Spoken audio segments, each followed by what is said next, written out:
There's a profound difference between giving up and letting go. Most of us spend our lives trying to force outcomes, manipulate circumstances, and control variables that are ultimately beyond our influence. We push and strain and effort our way through existence, believing that if we just try hard enough, plan well enough, and exert enough willpower, we can make life conform to our expectations. But what if this entire approach is not only exhausting but counterproductive? What if the very things we're trying so desperately to force are exactly the things that can only happen when we stop forcing them? This is what Alan Watts understood so clearly through his synthesis of Eastern wisdom and direct experience. There are aspects of life that simply cannot be forced, and our attempts to force them actually prevent them from occurring naturally. Love cannot be forced. Peace cannot be manufactured. Joy cannot be produced on demand. Creativity cannot be commanded. Wisdom cannot be rushed. Sleep cannot be willed. These most precious qualities of human experience arise spontaneously from the right conditions, but the harder you try to create them through effort and control, the more elusive they become. Watts often used the analogy of trying to smooth water with your hand. The more vigorously you try to make the surface calm, the more turbulent you make it. But if you simply let your hand rest quietly in the water, the surface naturally becomes still. This is the essence of what he meant by letting it be, not passive resignation or indifference, but active trust in the natural intelligence of life itself. Most of us have been conditioned to believe that not forcing means not caring, that letting go means giving up, that trusting life means being lazy or irresponsible. But Watts saw that the opposite is true. It takes tremendous wisdom to know when to act and when to allow. It requires great strength to remain present with uncertainty, rather than rushing to force a resolution. It demands profound trust to let life unfold according to its own intelligence, rather than according to your limited understanding of how things should go. Think about the moments in your life when the most important things happened. Did you force them to occur, or did they arise naturally from circumstances you couldn't have planned?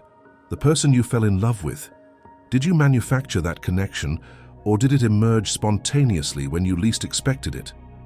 The insight that changed your life, did you force it into existence, or did it dawn on you when you finally stopped trying so hard to figure everything out? The opportunity that opened new doors, did you create it through manipulation, or did it appear when you were simply being present and responsive to what was actually happening? When you look honestly at your life, you'll probably find that your most meaningful experiences, your deepest relationships, your most creative moments, and your most profound realizations happened not through forcing, but through a kind of conscious allowing. They arose when you were present enough to recognize what was trying to emerge, responsive enough to collaborate with it, and trusting enough to let it unfold without trying to control every detail of how it happened. This doesn't mean becoming passive or abandoning all effort. It means learning to distinguish between the kind of effort that works with life's natural flow and the kind that works against it. It means developing the sensitivity to feel when you're swimming upstream and the wisdom to turn around and flow with the current instead. It means understanding that there's a difference between forcing and facilitating, between controlling and collaborating, between demanding and requesting. When you try to force someone to love you, you create the very distance you're trying to bridge. But when you simply love freely without demanding love in return, you create the conditions in which love can naturally flourish. When you try to force yourself to be happy, you create resistance to whatever you're actually feeling. But when you accept what you're feeling without judgment, you create space for authentic joy to emerge. When you try to force a creative solution, you block the natural flow of inspiration. But when you relax into not knowing, you open yourself to possibilities you never could have imagined. This is what Watts called the wisdom of Wu Wei, the ancient Chinese principle of acting in accordance with natural flow rather than against it.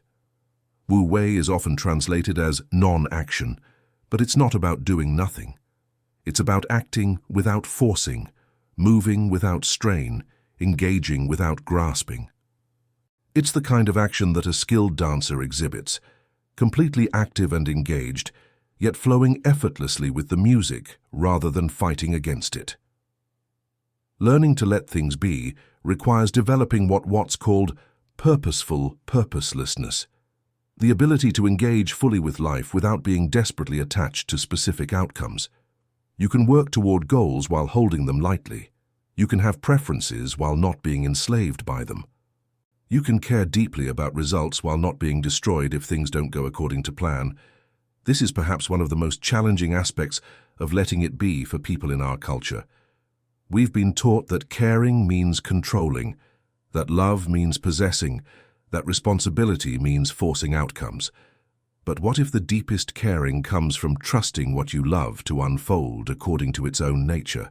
What if the highest form of love is giving others the freedom to be themselves rather than who you think they should be?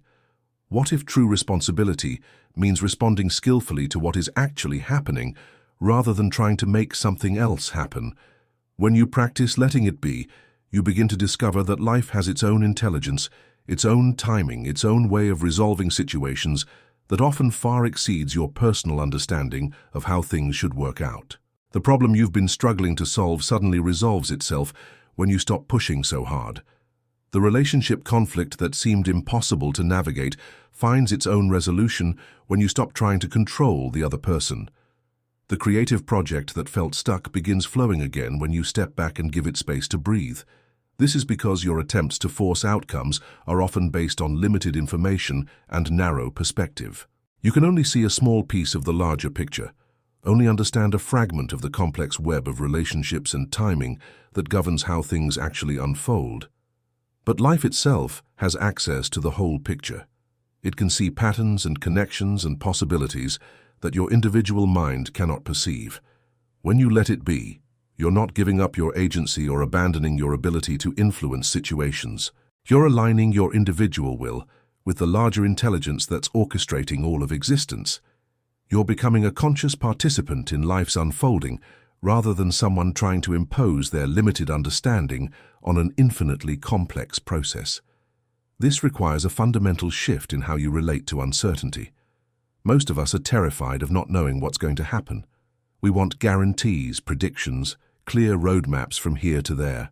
We try to eliminate uncertainty through planning, controlling, and forcing specific outcomes. But uncertainty is not the enemy of a good life. It's the very condition that makes growth, surprise, and genuine aliveness possible. When you learn to let it be, you become comfortable with not knowing. You develop what Zen teachers call don't know mind, the ability to remain present and responsive in situations where you can't predict or control what's going to happen next. This doesn't make you passive or helpless. It makes you infinitely more flexible and creative in your responses to whatever arises. You begin to see that trying to control everything is like trying to steer a river. The river has its own course, its own power, its own intelligence about where it needs to go. You can learn to navigate the river skillfully, to read its currents and work with its flow, but you can't force it to go where you think it should go without creating tremendous turbulence and resistance. Life is like this river. It has its own direction, its own timing, its own wisdom about how things need to unfold. When you try to force it to conform to your expectations, you create unnecessary struggle and suffering.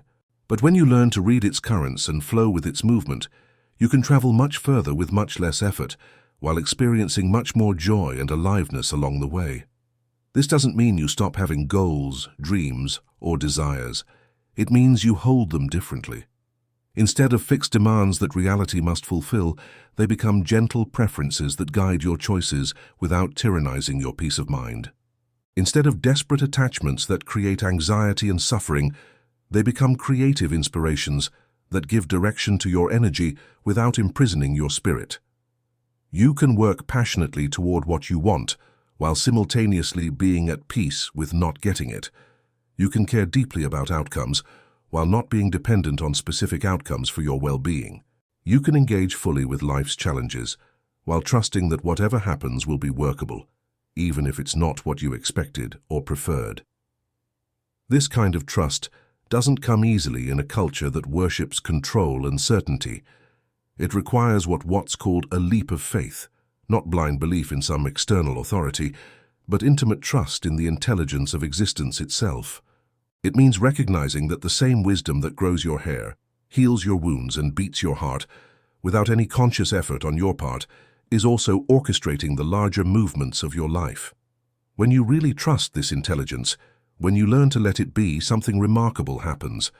Life becomes less of a struggle and more of a dance. Problems become less like enemies to be defeated and more like puzzles to be solved creatively. Other people become less like obstacles to your happiness and more like collaborators in the grand improvisation of existence. You discover that letting it be is not about becoming passive or detached.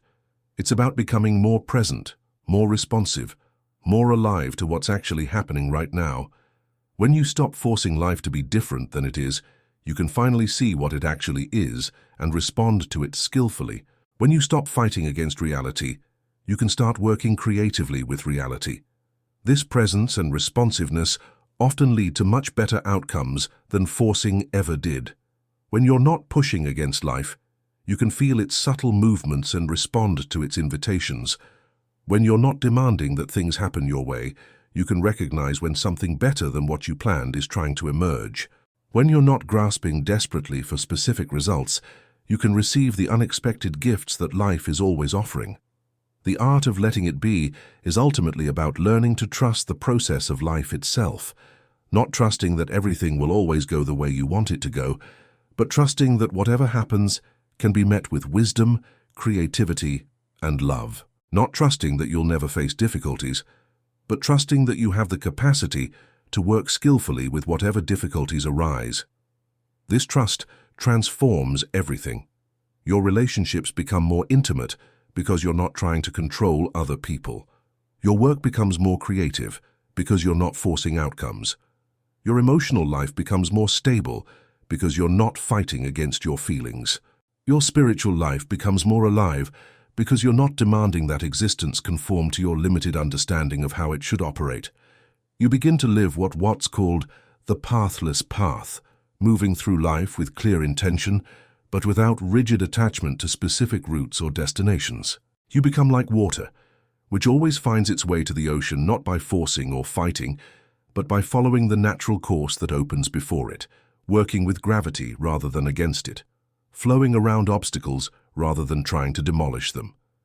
In the end, letting it be is perhaps the most practical spiritual practice you can cultivate. It allows you to be fully engaged with life while not being at war with life. It enables you to care deeply without suffering unnecessarily. It permits you to act powerfully without creating resistance. When you truly let it be, you discover that you're not giving up control. You're accessing a deeper kind of power. The power of alignment rather than opposition. The power of flow rather than force. The power of trust rather than fear. The power of love rather than manipulation. This is the power that moves mountains not by pushing against them, but by flowing around them until they naturally erode. This is the power that changes hearts not by demanding that they change, but by creating conditions in which change becomes natural and welcome.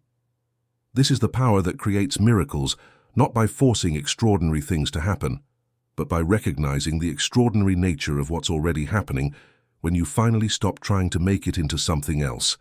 Let it be. Trust what you cannot force. Allow what wants to emerge to emerge.